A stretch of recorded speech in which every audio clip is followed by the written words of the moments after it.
வணக்கம். தெரிஞ்சுக்கலாம் வாங்க சேனலில் இன்றைக்கி டிசிகேட்டட் கோகனட் வச்சு நம்ம ஒரு லட்டு செய்ய போகிறோங்க.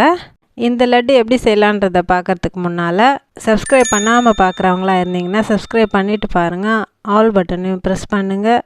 வாங்க நம்ம இன்ஸ்டண்ட்டாக இந்த லட்டு எப்படி செய்யலான்றதை பார்க்கலாம்.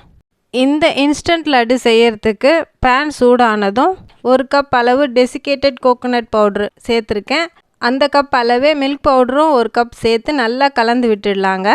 நல்லா கலந்த பிறகு 1 கப் அளவு மில்க் மைடும் அதில் சேர்த்து நல்லா கலந்து விட்டுடலாம். எல்லாம் ஒன்று போல் நல்லா கலந்து சேர்ந்து வருங்க. ரொம்ப லோ ஃப்ளேமில் தான் இதை செய்யணும். ஃப்ளேம் லோவாக இருந்தால் தான் கலர் சேஞ்ச் ஆகாது. அப்போ தான் நல்ல ஒயிட் கலர்லேயே இருக்கும். எல்லாம் கலந்து நல்லா சேர்ந்து வந்திருக்கு பாருங்கள். இந்த ஸ்டேஜில் நம்ம ஸ்டவ் ஆஃப் பண்ணிடலாம். இந்த மாதிரி நல்லா சுருண்டி வரணுங்க. இப்போ பாருங்கள் நல்லா ஆறி இருக்குது. இப்போ நாம் சின்ன சின்ன பால்ஸ் செய்ய போகிறோங்க. நல்லா ரவுண்ட் பண்ணி நம்ம பால் மாதிரி நம்ம எடுத்துக்கலாம். இப்போ ரவுண்ட் ஆகிடுச்சு பாருங்கள். இப்போது டெசிகேட்டட் கோகனட் பவுட்ரு வச்சு நல்லா ஸ்ப்ரெட் பண்ணிவிட்டு பாருங்கள் இந்த மாதிரி எடுத்துக்கணும். எவ்வளோ நல்லா இருக்குது பாருங்கள், எவ்வளோ அழகாக இருக்குது.